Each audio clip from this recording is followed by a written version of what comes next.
Bien, chers amis, bonjour. Nous voilà réunis avec Monsieur Dre, mon ami.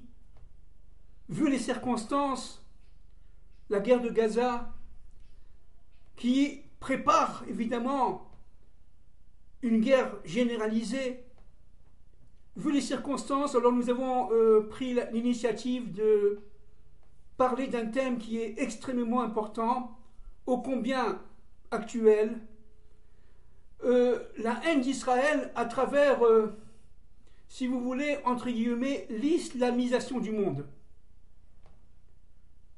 Ce qu'on pourrait appeler les nazis islamistes.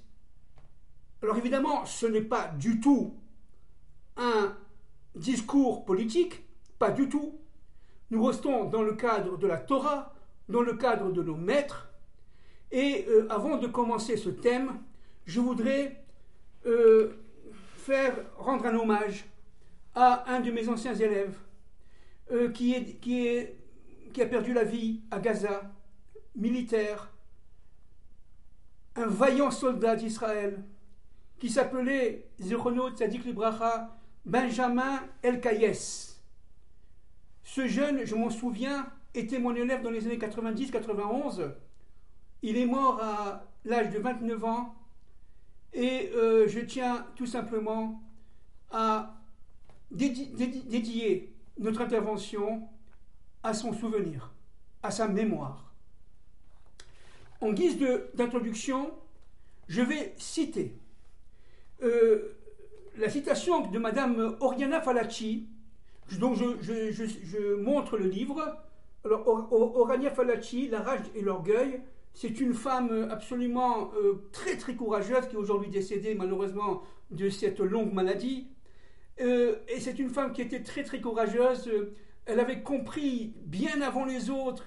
Elle a été vilipendiée, elle a été jetée aux orties. Elle avait compris le problème caché, à l'époque c'était disons plutôt secret, de l'islamisation du monde, notamment par rapport à l'Occident. Et voilà ce qu'elle dit: il y a des moments, je la cite, il y a des moments dans la vie où se taire devient une faute et parler une obligation, un devoir civil, un défi moral, un impératif catégorique auquel on ne peut se soustraire. Fin de citation.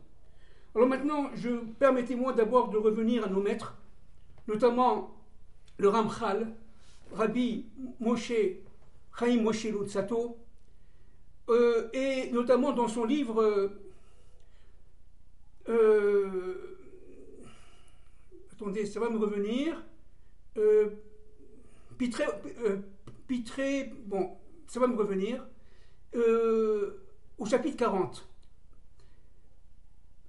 Pitre Kala au chapitre 40, et pour comprendre ce qui se passe aujourd'hui. Alors, notre maître, le Ramchal, dit la chose suivante. Avant la création, nous sommes avant la création de notre monde. Akadosh Baruch Hu a pris des points, on en a déjà parlé lors de mes interventions précédentes, et on en a fait des vaves. Et ces points-là, n'est-ce pas, se sont disloqués à partir du moment où Akadosh Baruch Hu a créé ce qu'on appelle Adam Kadmon, c'est-à-dire l'archétype de notre monde, et pas seulement humain, végétal, animal, minéral, humain, mais aussi astral. Tout dans notre monde est descendant de Adam Kadmon. Maintenant, en se retirant, Akadosh Baruch Hu, il a laissé un cave, ce qu'on appelle une petite lumière, qui est représentée d'ailleurs par Abraham Avinu. Adam Kadmon étant représenté par Yaakov, par Jacob. Et le Kéli, l'instrument qui permet de recevoir cette lumière, est représenté par Yitzhak. C'est pas pour rien que Abraham, devenant Abraham, a eu en tant qu'Abraham Ishmaël, et en tant qu'Abraham Isaac. Ishmaël est un être qui est, si vous voulez, à plusieurs visages, dit nos maîtres. D'un côté, évidemment, c'est quelqu'un qui va faire tchouva, qui va se retrouver à l'enterrement de son père Abraham, lui venant d'Égypte, il va se retrouver à Hebron, et il va se placer second par rapport à son demi-frère Isaac. Alors que normalement c'est l'aîné. Il a 13-14 ans de plus que Isaac. Quand Isaac est né, Ishmaël avait 13 ans, il était dans sa 14e année. Alors pourquoi c'est très important? Parce que s'il y a un Ishmaël qui va faire tchouva, qui va reconnaître le plan de Dieu, qui va reconnaître que la terre d'Israël appartient sous les ordres de Dieu, d'abord à Dieu qu'il a donné pour assurer sa fonction à Israël, mais il y a aussi un Ishmaël qui est Péré Adam, c'est-à-dire un homme qui n'a pas tout à fait de morale. Alors je vais prendre effectivement appui sur une citation de mon maître Manitou, n'est-ce pas, dans son livre, je vous l'ai montré à plusieurs reprises, Ki Mitzion, la paracha à Shavua, c'est la paracha de Vayera. Regardez ce que dit Rabbi Shimon Bar Yochai. Rabbi Shimon Bar Yochai, qui est évidemment le maître incontesté de la Kabbale et du Zohar, bien entendu. Rabbi Shimon Bar Yochai dit, Rabbi Akiba a expliqué, le rire indiqué ici, c'est-à-dire le rire d'Ishmaël, est celui de l'idolâtrie. C'est pas moi qui parle, bien entendu. Rabbi Eliezer, fils de Rabbi Yossi à Galilée, dit, c'est celui de la débauche. Rabbi Ishmaël, quant à lui, dit, il s'agit du meurtre. Et moi je dis, Rabbi Shimon Bar Yochai qui parle, n'est-ce pas? Et moi je dis, à Dieu ne plaise qu'il y ait dans la maison de ce juste Abraham un enfant qui agisse ainsi. Ce rire de raillerie ne concerne que l'héritage. Ishmaël se moquait et disait, c'est moi l'aîné et je tiendrai 2 parts de l'héritage. Et je préfère mes paroles à celles, dit notre maître Rabbi Shimon Bar Yochai, à celles de Rabbi Akiba. Alors c'est très important parce que là nous avons une problématique fondamentale. Ishmaël, qui se dit l'aîné, veut absolument posséder la terre d'Israël. Parce que la terre d'Israël va permettre à l'aîné, tout simplement, d'accomplir sa fonction. Il ne peut en aucun cas donner son droit d'aînesse, si vous voulez, comme l'a fait Ésaü par rapport à Jacob, dans la paracha Toledot, et il veut tout simplement maintenir le cap du droit d'aînesse et ne pas le donner à son frère, son demi-frère, Isaac. Or, on l'a vu tout à l'heure, que Isaac, à l'enterrement de leur père, passe avant. Et ça, c'est tout avant Ishmaël. Et ça, c'est toute la problématique d'Ishmaël intérieure qui fait qu'il ne trouve plus sa place. Est-ce qu'il est aîné ou est-ce qu'il est second? Il sent bien que la terre d'Israël est fondamentale. Il sent bien. Mais ce qu'il ne comprend pas, c'est quelle est sa fonction par rapport à tout cela. Alors il s'agite, il devient violent, pour ne pas dire plus, meurtrier. Et la guerre de Gaza, évidemment, prouve cela. Et vous avez ici une double problématique qui est très grave, selon nos maîtres de la Torah. C'est qu'il y a une alliance secrète entre Ésaü et Ishmaël pour détruire Jacob. La Torah est très claire, il y a énormément de midrashim là-dessus. Au moment où Isaac meurt, il est enterré par évidemment Ésaü, Jacob évidemment, mais aussi il y avait l'oncle Ishmaël. Ishmaël et Ésaü se mettent d'accord pour tout simplement tuer Jacob après l'enterrement de Isaac. Et cette mécanique a commencé bien avant la mort d'Isaac. C'est-à-dire cette haine-là qu'on retrouve quelque part aujourd'hui entre une partie d'Ésaü qui veut tout faire pour empêcher Israël d'être lui-même, va se raccoler à la partie tout simplement d'Ishmaël, qui est Péri-Adam, qui est nos maîtres disent qu'il est idolâtre, et un voleur, un meurtrier. Encore une fois, tout Ishmaël n'est pas voleur et meurtrier. Attention, il s'agit d'un angle de vue, il s'agit d'une partie d'Ishmaël. Maintenant, ceci étant, pourquoi c'est très très important? Parce que je reviens au Zohar et je reviens à notre maître le Ramchal. Il dit qu'en fin de compte, lorsqu'il y a eu Adam Kadmon qui a été créé par Dieu, Dieu a créé les sphirotes, c'est-à-dire les attributs divins dans notre monde. Et à partir de ce moment-là, le fait qu'il se soit rétracté quelque peu, eh bien, a provoqué dans chaque sphira, au niveau de sa 10e partie, parce que chaque sphira a 10 parties et cela à l'infini, à chaque sphira, à chaque attribut divin, au niveau de sa 10e partie, il y a un peu de mal, un peu de reste qui est resté. Et le Ramchal dit une chose très importante dans Kala Pitrei Chochma. Maintenant, ça me revient, le titre de son livre, Kala Pitrei Chochma, au chapitre 44, si je me rappelle bien, je peux me tromper, excusez-moi. Eh bien, qu'est-ce qu'il dit, le Ramchal? Il dit qu'en fin de compte, les parties très secondarisées, qui n'ont pas été retirées par Dieu, et qui sont restées dans chacune des sphirotes, par exemple la sphira Keter, après la sphira, bon, vous comprenez bien entendu, Keter ça veut dire couronne, la sphira Chochma, connaissance, vous avez la sphira Bina, à chaque fois, le reste du mal qui n'a pas été retiré par Dieu, lorsqu'il s'est retiré après avoir créé Adam Kadmon, eh bien, est passé de sphira en sphira, jusqu'à notre sphira qui est, vous le comprenez bien entendu, la Malchut. C'est-à-dire que la Malchut porte en soi l'ensemble des détritus, j'allais dire, l'ensemble du mal a été déposé dans chaque sphira. Chaque sphira se dépose dans la sphira qui suit, et qui se dépose dans la sphira qui suit. Par exemple, dans la sphira Keter, ça se dépose dans la sphira Chochma, après ça se dépose dans la sphira Bina, dit notre maître, et cela va se retrouver dans notre monde, dans l'Ar Malchut, qui est notre monde, le monde de la Asiya, ce qu'on appelle la Asiya, et c'est dans ce monde, dit notre maître, le Ramchal, qui s'appelle Asiya Ba Malchut, que le mal va dominer.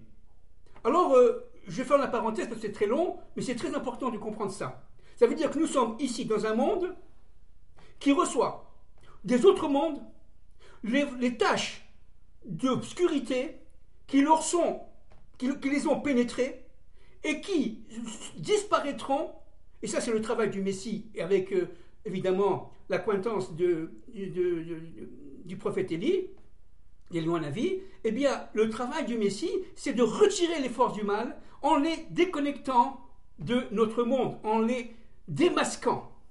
Maintenant, je reviens, avant de donner céder la parole à mon ami, je voudrais dire la chose suivante. Au niveau historique,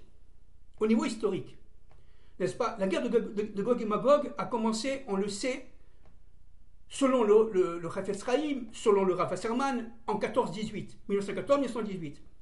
Elle a continué en 1939-1945 et elle se termine aujourd'hui.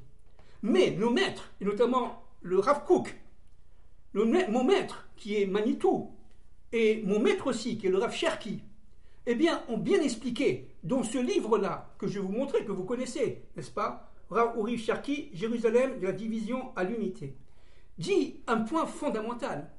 Il dit qu'en fin de compte, ce que nous vivons aujourd'hui, depuis 1948 jusqu'à aujourd'hui, c'est en fin de compte des mutations d'identité.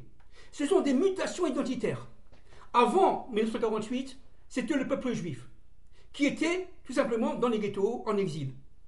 Avec la création de l'État d'Israël, le peuple juif va devenir un peuple israélien, mais dans un premier temps laïque.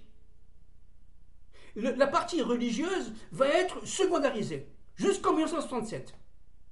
La guerre de 67 va permettre le réveil du sionisme religieux, de manière à ce que ce sionisme religieux puisse aboutir à une symbiose pour que Israël passe de cette crise d'identité à une autre crise qu'on appelle identitaire, toujours bien entendu, qu'on appelle le cosmopolitisme.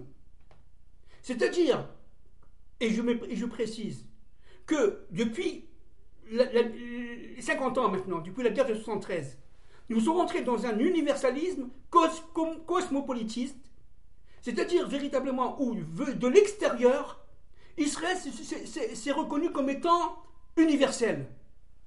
Mais cet universalisme, c'est représenter une couche extérieure de la réalité et du Hémet et de la vérité. Le Mashiach n'étant pas venu en 73, alors la troisième phase identitaire, la crise identitaire que nous vivons aujourd'hui, jusqu'à l'arrivée de cette guerre terrible du 7 octobre 2023, il y a quelques semaines, eh bien, ce qui s'est passé, c'est que véritablement, à Tel Aviv, etc., par la révolution sociale, par la révolution estudiantine gauchiste, comme on dirait aujourd'hui, eh bien, ça rappelle évidemment ce qui s'est passé en 68 en France, entre parenthèses. Eh bien, à partir de ce moment-là, il y a eu un point fondamental qui s'est passé, les amis. Fondamental. C'est que la guerre de Gaza a sonné le glas à ces fantasmes universalistes. Pourquoi ?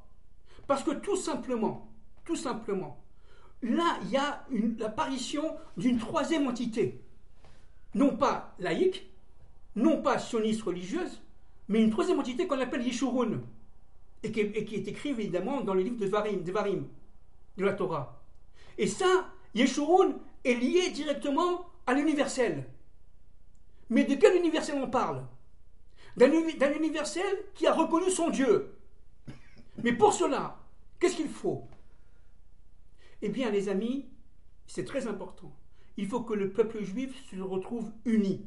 Et cette guerre de Gaza a permis, au niveau de son extériorité, a permis au peuple d'Israël, aux Israéliens, de redevenir un. Mais au niveau de l'extériorité. Et cela annonce l'unité de l'universel, l'unité des nations. Les nations vont devenir unitaires, encore une fois, comme Israël, après ce choc, parce qu'il va y avoir un choc guerrier chez les nations, elles vont se réveiller. Exactement, Israël a vécu le 7 octobre 2023, ce que les nations vont vivre en grand. Un phénomène surprenant, très surprenant, un phénomène très violent et un phénomène absolument incontrôlable. C'est ça qu'a vécu Israël et c'est ça que vivra l'ensemble des nations. Pourquoi ? Je finirai là. Parce que le but, c'est l'unité des nations. Mais attention, nous sommes toujours dans l'extériorité du Hémet, dans l'extériorité de la vérité. Il y a une vérité intérieure qui là sera dévoilée par Dieu et son Messie. C'est le Mashiach ben David qui va dévoiler l'unité intérieure du peuple d'Israël et l'unité intérieure des nations. À partir de ce moment-là, vous aurez un monde nouveau qui apparaîtra, qui va tout simplement réparer la faute d'Adam Arishon et de Chava et de Ève, et qui va tout simplement revenir à la symbiose, à la félicité qui existait avant la faute. Merci. Je passe la parole à mon ami. Bien, moi aussi, je vous salue. La prise de parole ce soir est très importante puisque nous vivons des événements cataclysmiques dans la mesure où Gaza est un phénomène d'annonce. Alors, le problème, c'est que l'opinion française, comme européenne, comme américaine, est soumise à un déluge d'informations, souvent erronées, puisqu'aujourd'hui on a inventé un nouveau mot. Nous, de notre génération, il y avait information ou désinformation, mais maintenant on est soumis à la mésinformation, c'est-à-dire en fin de compte la création d'un événement fictif qui n'existe pas. Et en fait, pour bien comprendre ce qui se passe, c'est très difficile. Pourquoi ? parce qu'il faut une grille de lecture. Et cette grille de lecture, évidemment, c'est pas en quelques minutes que je peux dévoiler tous les éléments de cette grille, mais au moins quelques points de repère, qu'on le veuille ou qu'on ne le veuille pas. Les racines de ce conflit sont, pour utiliser un terme chrétien, dans la Bible, l'Ancien Testament. Et en fait, le problème qu'on voit surgir aujourd'hui à Gaza, c'est un problème qui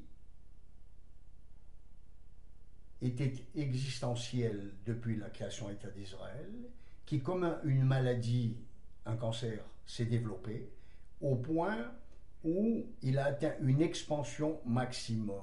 Mais enfin, dans l'histoire biblique, Gaza a eu un très important. Pourquoi? Parce que quand Moïse, est sorti d'Égypte, il a dû, dans le désert, affronter ce qu'on appelle les forces amalécites, Amalek. Et il est resté dans notre tradition que toutes les générations devaient faire le serment de cette lutte jusqu'à la fin des temps contre Amalek. Qui est Amalek? En deux mots, c'est le mal à l'état absolu. Et pour que vous compreniez comme quoi le destin du monde occidental aujourd'hui, de la société judéo-chrétienne, le monde d'Ésav, est touché par ce qui se passe, c'est que son destin est imbriqué au combat que mène Israël contre Amalek. Quand Moshe a envoyé les 12 explorateurs, ils sont passés par Gaza. Et ils sont revenus, si vous connaissez un peu les sources, en disant on ne peut pas. On ne peut pas conquérir cette terre. C'est une terre de géants. Et ils étaient même revenus avec d'immenses grappes de raisin pour montrer que même les récoltes étaient ahurissantes. Non, ils étaient aussi à Hebron. Ils étaient aussi à Hebron. Mais là, le point central, c'est ce soir Gaza.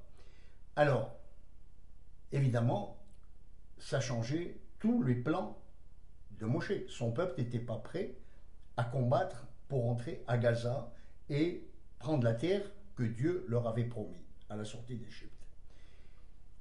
Un de mes maîtres à Jérusalem, un homme d'une très grande dimension, qui nous a quittés lui également, m'avait dit un soir, un vendredi soir, veille de Shabbat, en fait, il y a une vingtaine d'années que j'ai entendu ça.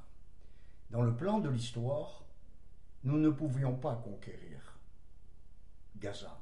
Pourquoi?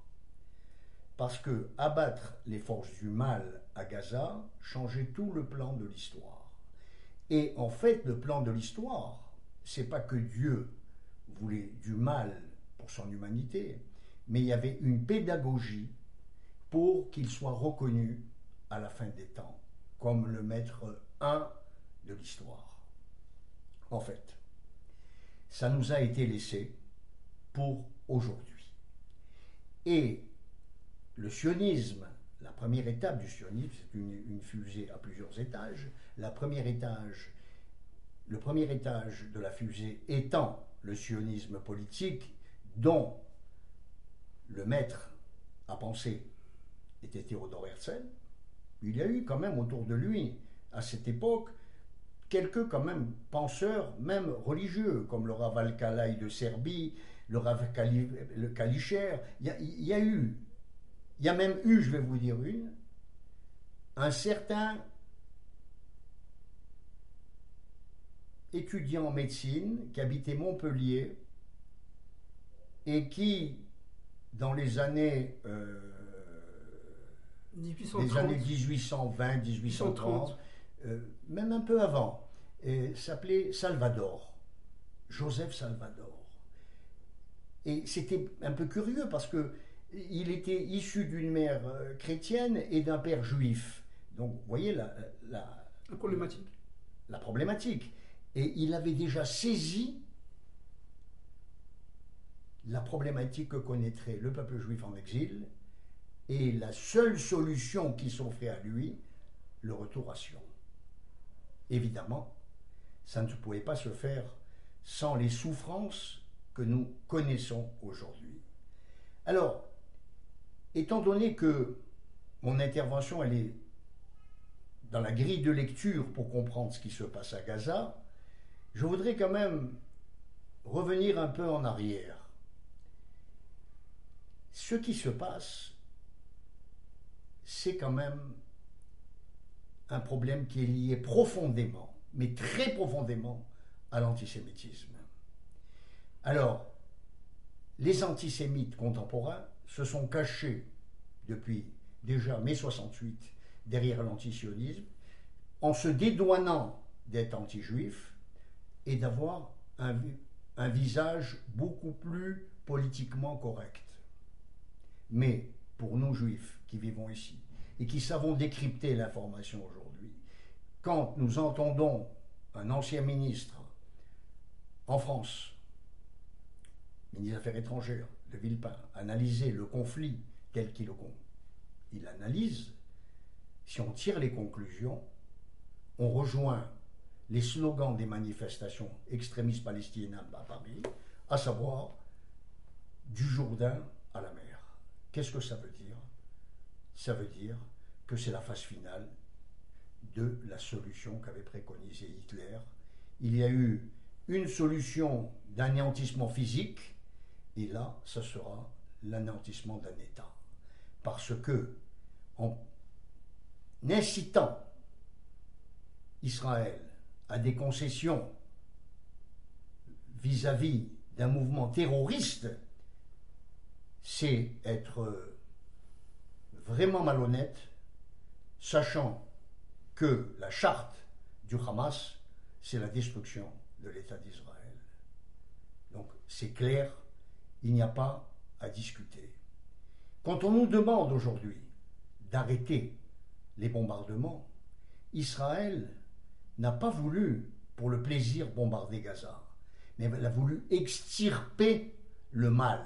Exactement. Or, il faut savoir, les médias n'insistent pas suffisamment là-dessus, qu'aucune armée aujourd'hui n'est capable de faire le travail que fait l'armée israélienne, c'est-à-dire détruire, pas une entité, une armée terroriste dont des éléments ont été formés en Iran.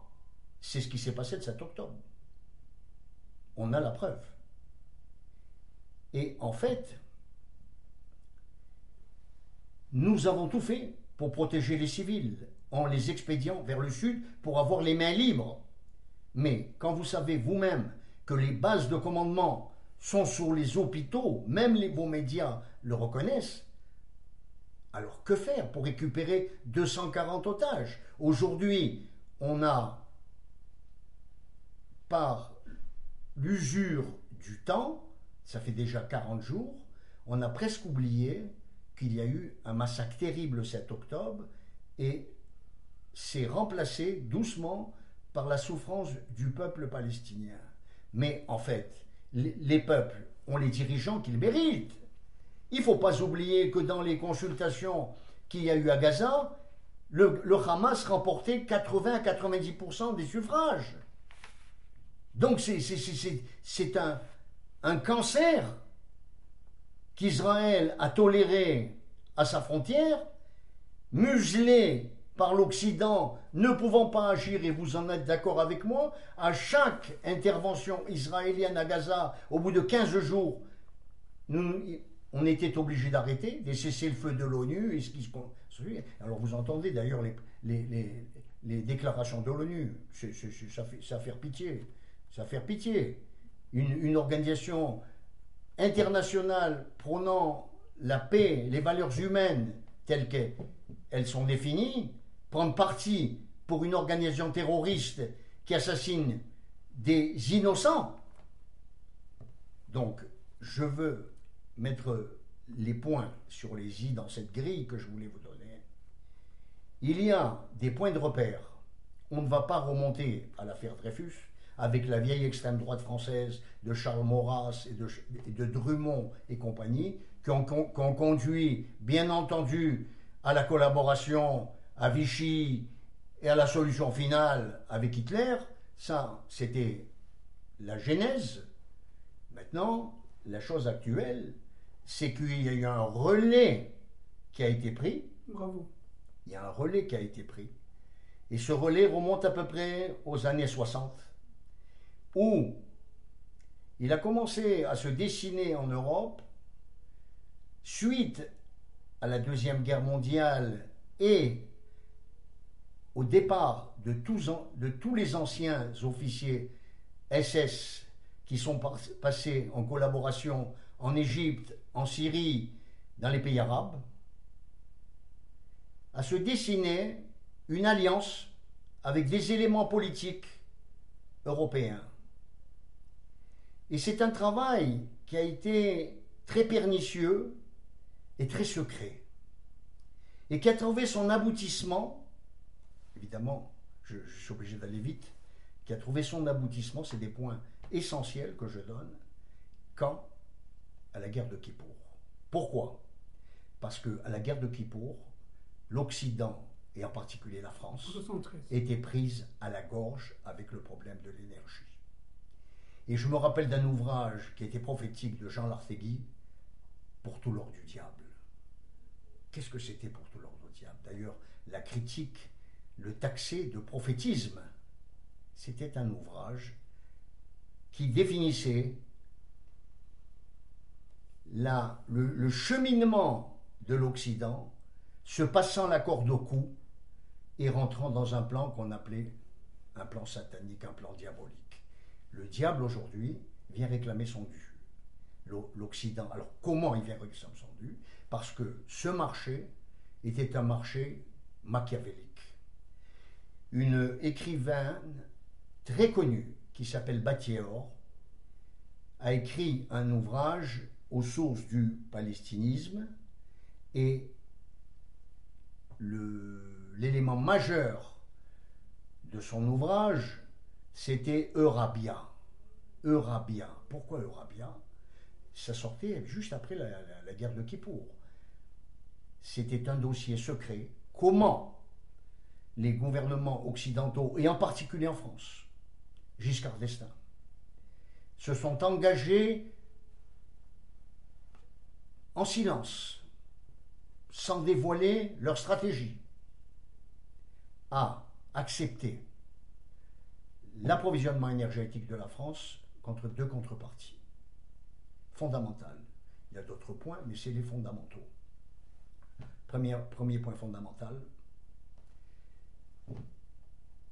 appliquer une politique étrangère contre Israël, alignée complètement sur les politiques étrangères arabes. Et en particulier, vous savez bien qu'après la crise du pétrole avec le Cheikh Yamani et compagnie, il y avait l'organisation l'OPEP, les 22 pays producteurs de pétrole qui dirigeaient la planète et qui ont d'ailleurs colonisé la France avec leurs capitaux, le Qatar en particulier. Alors, le deuxième point, c'est là aujourd'hui où on voit où l'Europe est arrivée. C'était l'émigration. Le projet Eurabia, c'était le rapprochement des deux bords de la Méditerranée. Et les élites qui sont rentrées dans ce chemin politique ont conduit la France à la situation dont elle est aujourd'hui. Inextricable. Pourquoi? La France et l'Europe. Et l'Europe. Là, je parle parce qu'on est francophone, donc je parle de la France. Mais c'est la même chose. On voit dans quelle problématique est la Suède et l'Allemagne, l'Italie. Donc, cette émigration, l'Europe avait l'habitude d'accueillir des émigrés. Mais la condition d'émigration, c'était l'intégration.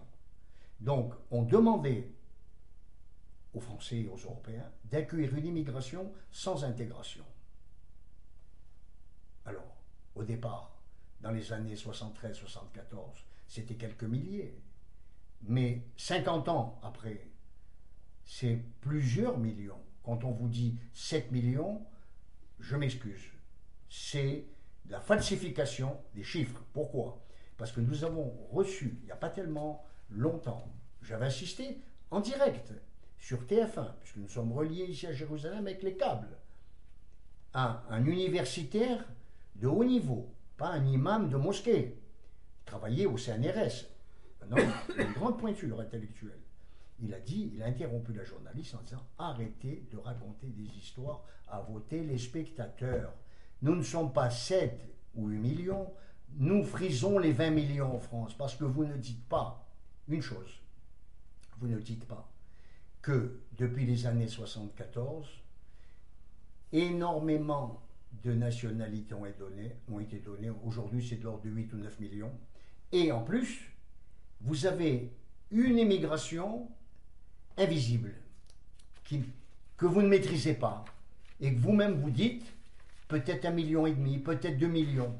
Donc additionnez tout ça et vous allez voir la masse musulmane que vous avez sur le sol français.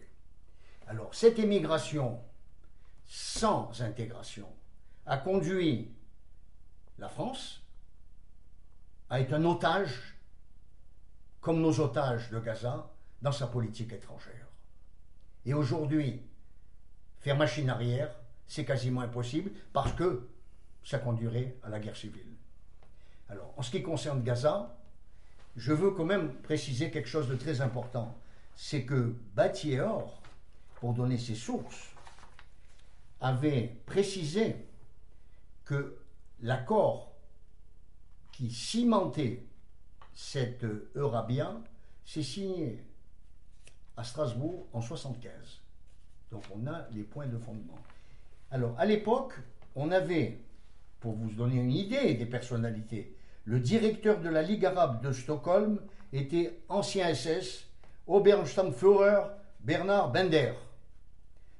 Il s'était converti à l'islam sous le nom de Ben Salem. C'était pas, vous allez me dire, mais oui, c'était un cas. Non. Vous aviez Hans Appler, alias Salah Schaffer, ancien collaborateur de Goebbels, qui était en charge de la propagande. En Égypte.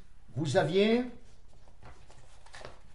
von Liers, membre du Parti national socialiste et de la SS, promouvait la destruction judéo-chrétienne et l'expansion de l'islam en Europe. Et vous en avez une liste là. D'ailleurs, Continue. D'ailleurs, je vais vous dire une chose. Parmi les fondateurs de l'Union européenne, si vous reprenez les noms des principaux participants, vous avez deux personnages très importants, clés, qui sont des anciens, je ne dirais pas SS, peut-être un, mais qui ont participé à la Wehrmacht. Donc, vous voyez déjà comment s'est dessinée cette collaboration. Et en fait, la cerise sur le gâteau de cette architecture de collaboration, qui n'était plus l'extrême droite face au peuple juif, mais une nouvelle émanation d'une collaboration islamo-nazie, et qui a réussi à inoculer dans les sociétés occidentales ce virus du palestinisme qui n'existait pas avant la guerre de 67. Il faut le savoir. Avant la guerre de 67, il n'était pas question de peuple palestinien. D'ailleurs, l'entité de ces populations qui vivent en Cisjordanie, à Gaza et tout, ne réclamait pas. Mais seulement, il faut le savoir, c'est que les pays arabes, le Kremlin, le Moyen-Orient était une carte importante à jouer, ont considéré qu'il fallait créer de toutes pièces un peuple palestinien qui a été créé par le KGB et donc Yasser Arafat qui était Yasser Arafat? Je vais vous le dire. C'est très important à savoir. Il était le neveu du moufti de Jérusalem, Faisal el-Husseini. Vous saviez qui était Faisal el-Husseini? Faisal el-Husseini était un des grands fondateurs des frères musulmans et d'ailleurs il a participé dans l'armée turque puisque la Palestine était sous mandat turc, mais ensuite il est parti pendant la guerre rejoindre le Führer Hitler avec une demande, exterminer le Yishuv, c'est-à-dire les colonies qui commencent à se créer de kibbutz et tout. Et pour cela, il a dit, je suis prêt à vous aider. Je vais créer avec la Bosnie et ces régions-là des divisions SS musulmanes qui ont été parmi les plus terribles des divisions SS, débouchées. Voilà ce qu'il est. À telle enseigne que le projet sioniste a failli être décapité dès son départ.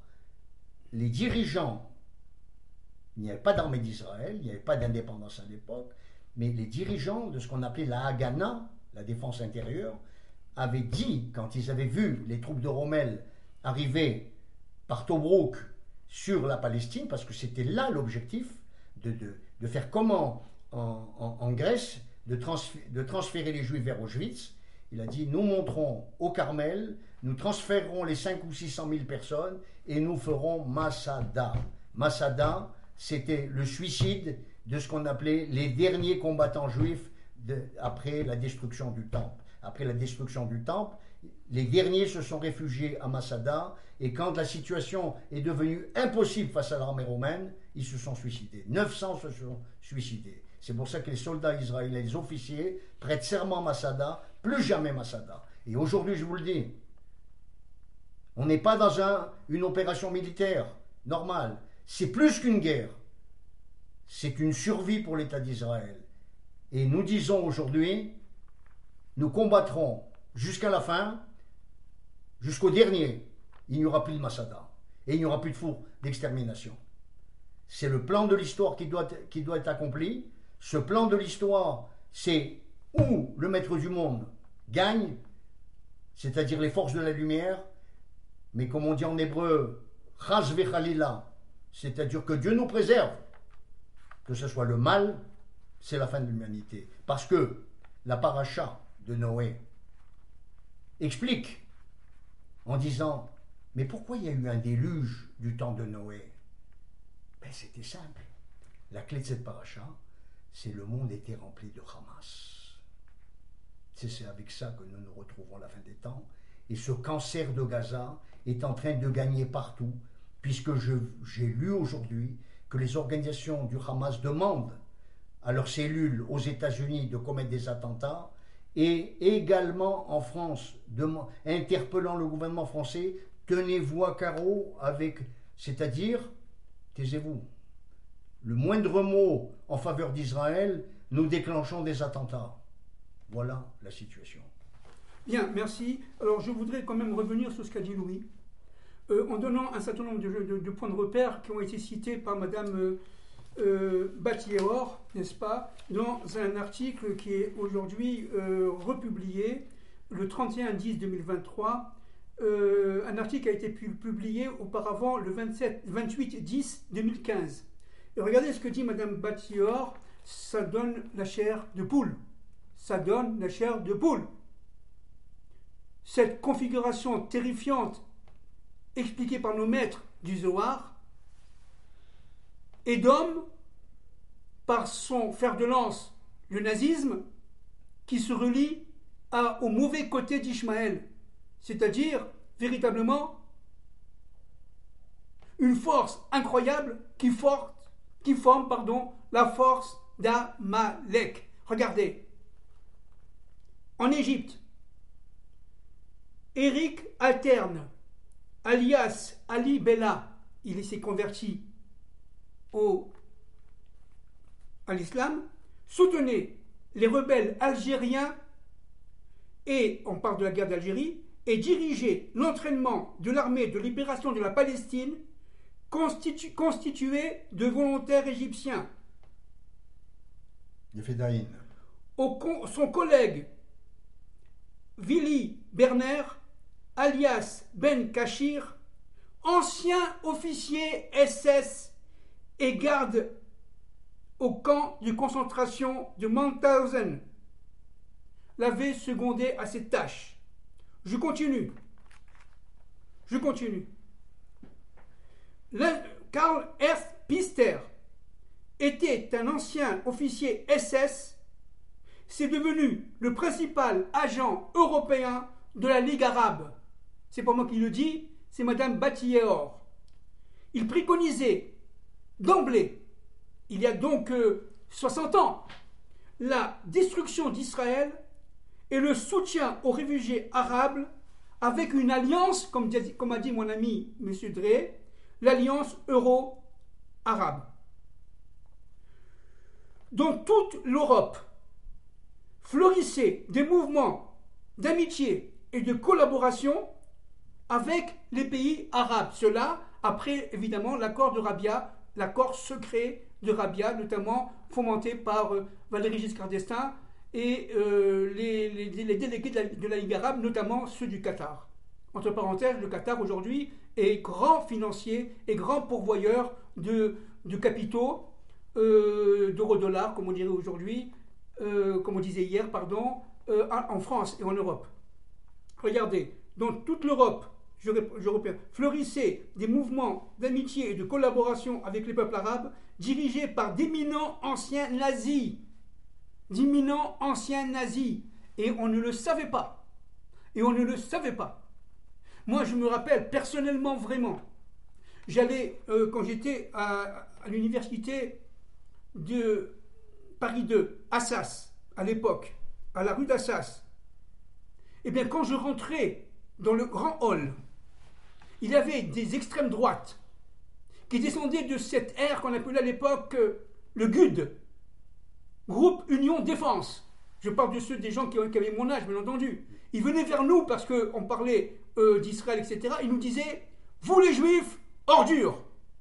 Je parle des années 1972. On est loin d'aujourd'hui, n'est-ce pas? Et cela avait carrément liberté de parole. Je n'ai jamais vu la police les arrêter. C'était des gens qu'on appelait Groupe Union Défense. Et je le dis, je ne donne pas son nom parce que je ne veux pas, il est encore vivant, le heurter. Je dis qu'un des chefs du GUD est devenu ministre de l'économie et des finances en France. Celui-là venait nous voir et nous disait « Juifs, poubelle !» Et c'est ce que j'ai vécu, en 1972. Alors vous comprenez, ce n'est pas un problème d'aujourd'hui. Et nos frères juifs en France et en Europe continuent à dormir, et nos amis non-juifs continuent aussi à dormir aujourd'hui. Alors la situation, elle est évidemment très grave, parce qu'il ne s'agit pas d'une guerre contre un peuple gazaoui, etc. Ce n'est pas ça du tout. D'abord, ce peuple gazaoui n'a jamais existé. Ce sont des Égyptiens qui sont venus. Et pourquoi ils sont venus là-bas à Gaza? Pour la plupart d'entre eux. Parce que tout simplement, il y avait de l'aide étrangère. Et quelle aide on parle? On parle de l'aide occidentale. Et pourquoi? Vous m'avez compris? Pour créer tout simplement, par ce nazi islamiste, une force de tension et de pression et de guerre contre Israël. Alors qu'on ne vienne pas nous dire à nous, n'est-ce pas, ces pauvres armées israéliennes, ces pauvres palestiniens, je ne sais pas ce que ça veut dire, qui veulent tout simplement être victimisés par l'armée d'Israël. L'armée d'Israël risque la vie de nombreux soldats pour sauver des enfants qu'on dit palestiniens. Il aurait été très facile de bombarder cet hôpital Shifa, surtout que nous avons les plans, puisque ce sont les Israéliens qui l'ont construit. Eh bien, on a préféré attendre et agir jour après jour. Nous avons les moyens de détruire tout cela, une fois pour toutes, parce que derrière tout cela, dans les sous-sols, vous avez le métro de Gaza et vous avez les camps d'entraînement et de décision de ces brigands qui ont tué des femmes et des enfants. Bien, alors pour finir, et avec l'accord de mon ami, je finis Louis, après je te laisse la parole pour finir. Je voudrais dire un point très important. Dans le Figaro, publié il y a 4 jours, le mardi 14 novembre 2023, à 19h44, deux journalistes du Figaro ont écrit un article. Je vais vous le citer, je ne veux pas tout lire, c'est un peu long, mais écoutez bien ce qui s'est passé à l'Assemblée nationale française il y a 4 jours. Madame ou monsieur Vali Bordas et Célestine Gentilhomme, journaliste au Figaro. Titre de leur intervention: un spectacle innommable. Je lis pour vous donner tout simplement l'ampleur de ce que nous vivons aujourd'hui. Une centaine de députés ont assisté, dit l'article, ce mardi à la projection du film sur les attaques du 7 octobre 2023 perpétrées par le Hamas sur le sol israélien. Une charge de malheur s'est comme soudainement abattue sur le palais Bourbon. La réalité des crimes du Hamas est venue, plus que jamais, percuter les parlementaires présents. Dès les premières secondes, l'effroi traverse la salle, où sont réunis une centaine de parlementaires. Seuls les cris et les bruits de coups de feu résonnent dans la pièce reculée, où un silence absolu règne. À plusieurs reprises, certains députés tournent la tête pour ne pas voir l'insoutenable. 5 petites minutes après son entrée, une députée du LR craque et quitte la salle en pleurs. Un autre sort quelques minutes plus tard, tout rouge, la mort dans l'âme, en pleurs. À la sortie, beaucoup partent tête baissée. Le pas est lourd, très lourd même. Plusieurs d'entre eux, on parle pas évidemment des Juifs, on parle des Français, députés français au Parlement français, à l'Assemblée nationale. Plusieurs d'entre eux, déboussolés, essuient pudiquement leurs larmes. Objectivement, les images sont insoutenables. On peut s'en faire une idée, mais tant qu'on n'a pas vu ça, on a le cœur lourd, confie l'instigateur de la diffusion, M. Mathieu Lefebvre. Ce sont des images de la Shoah, lâche la députée LR, Émilie Bonnivard, très très émue. Et j'en passe, parce que je ne peux pas tout lire, c'est très long. Mais regardez bien, certains députés du LFI, ce qu'on appelle le LFI, la France insoumise, ont essayé de détourner le débat. Ils ont essayé d'éviter les journalistes.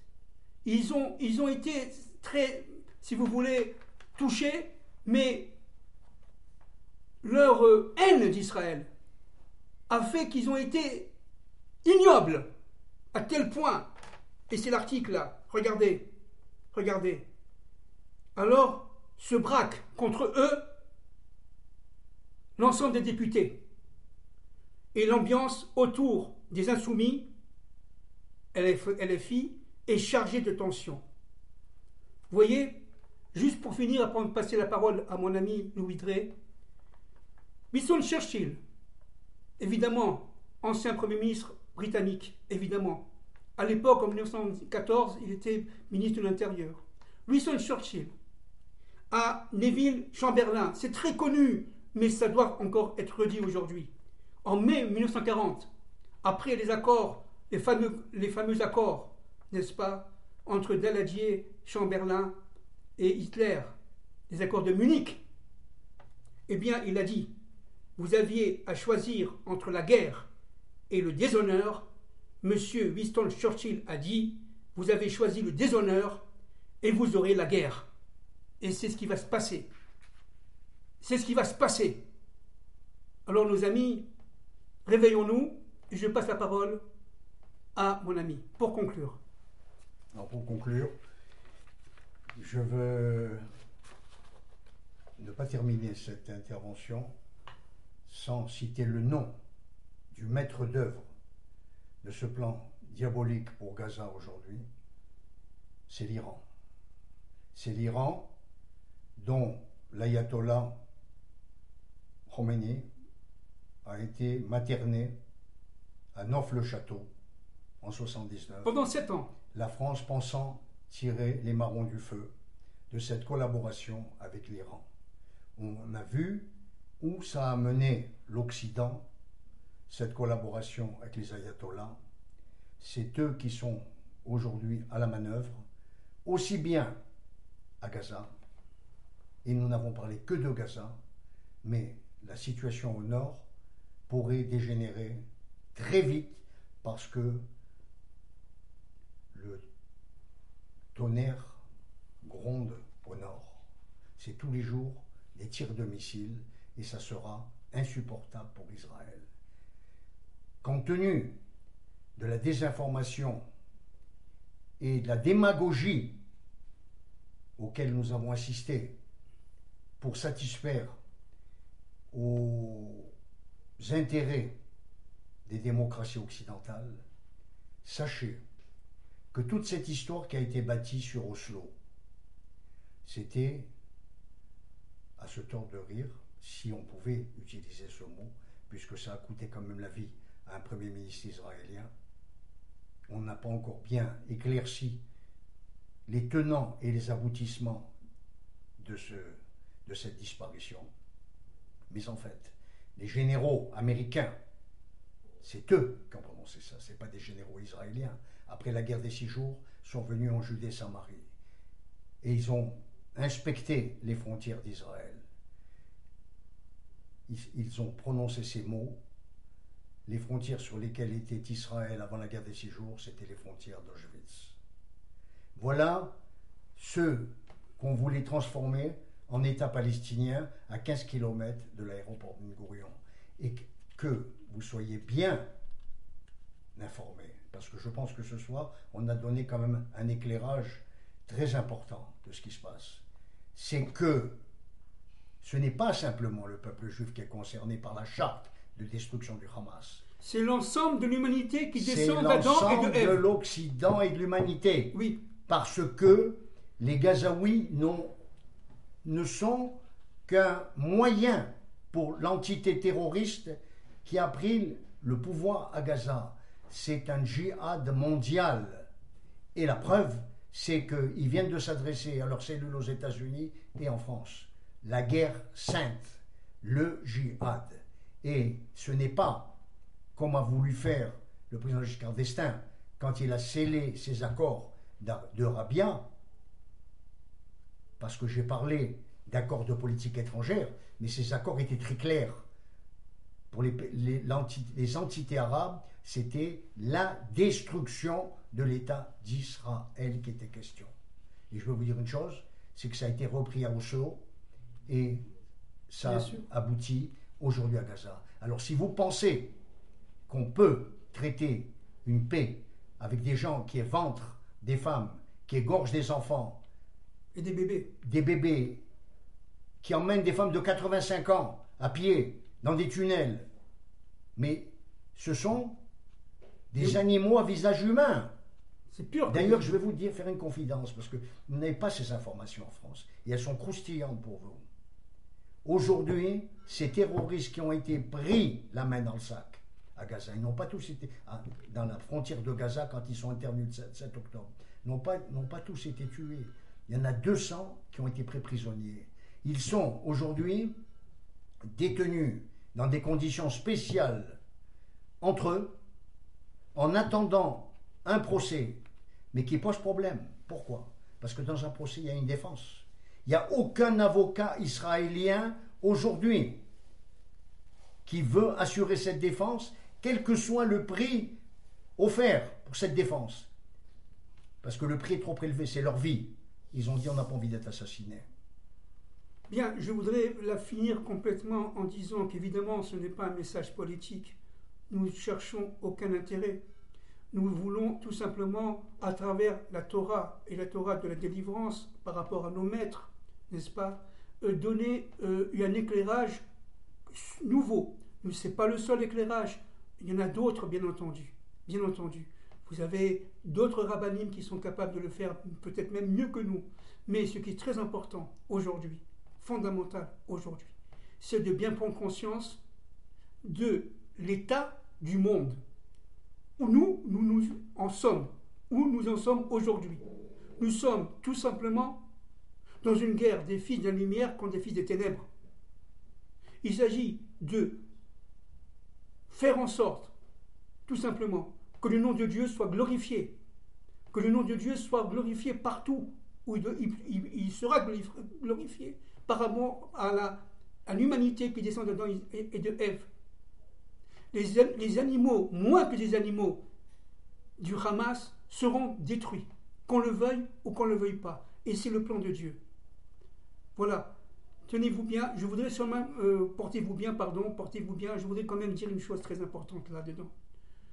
Il faudrait que vous rentrez un peu plus souvent dans notre site pour avoir plus d'informations et plus de rayonnement et d'éclairage. Ce qui est très important, c'est que ce site-là, tsouri.com, tsoury.com, tsouri.com, en minuscule, eh bien, soit plus connu auprès des vôtres, auprès de vos amis, auprès de votre entourage, que vous soyez juif ou non, peu importe. Ce qui est très important, c'est de comprendre tout simplement qu'il y a une parole, et ce n'est pas la seule, bien sûr, ce n'est pas la seule, une parole de Jérusalem. Et cette parole-là, elle est tout simplement fondamentale, parce qu'elle permet, à travers ces écrans d'impureté, d'obscurité, cette mésinformation où nos ennemis s'inventent une histoire qui n'a jamais existé et qui se plaisent à faire d'un mensonge une vérité, eh bien cela doit cesser. Merci beaucoup, que Dieu vous protège tous et que du bien.